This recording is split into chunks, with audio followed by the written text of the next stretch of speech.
The docking windows approach was added to CSET to maximize the screen space and at the same time have infrequently needed information still available with a slight mouse movement. For those unfamiliar with docking windows, this tutorial will help explain how they work. We will use the document library as an example. To open a closed window, you only need to hover the mouse over it as shown here.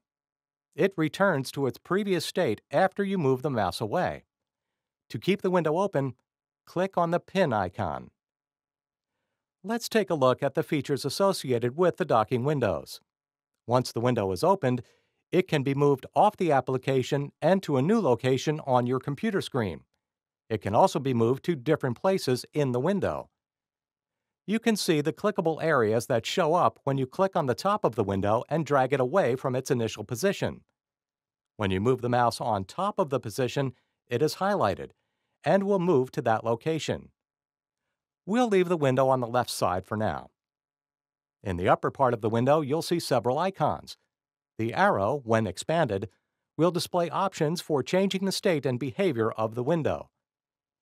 If you click the floating option, the window will be completely independent of the surrounding screen. This option is useful if you are working on a large monitor and want the screen to be open all of the time. To close this window, click on the X button.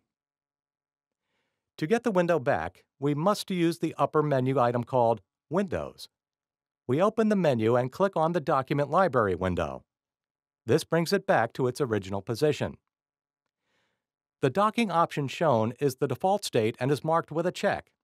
It is fixed to a screen location as shown earlier and will open and close based on the position of the pin. The bottom three options in the arrow box are duplicates of other buttons. The tabbed and hide options both close the window, similar to clicking on the X icon.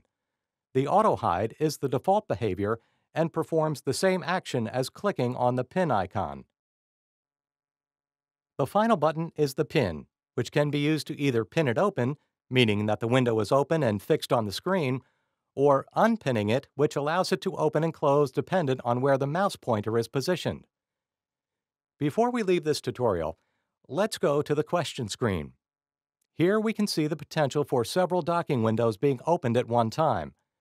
The question categories is located on the left, and we can open question information and question details windows on the right. With the document library window included, we could have as many as 4 docking windows available at any given time.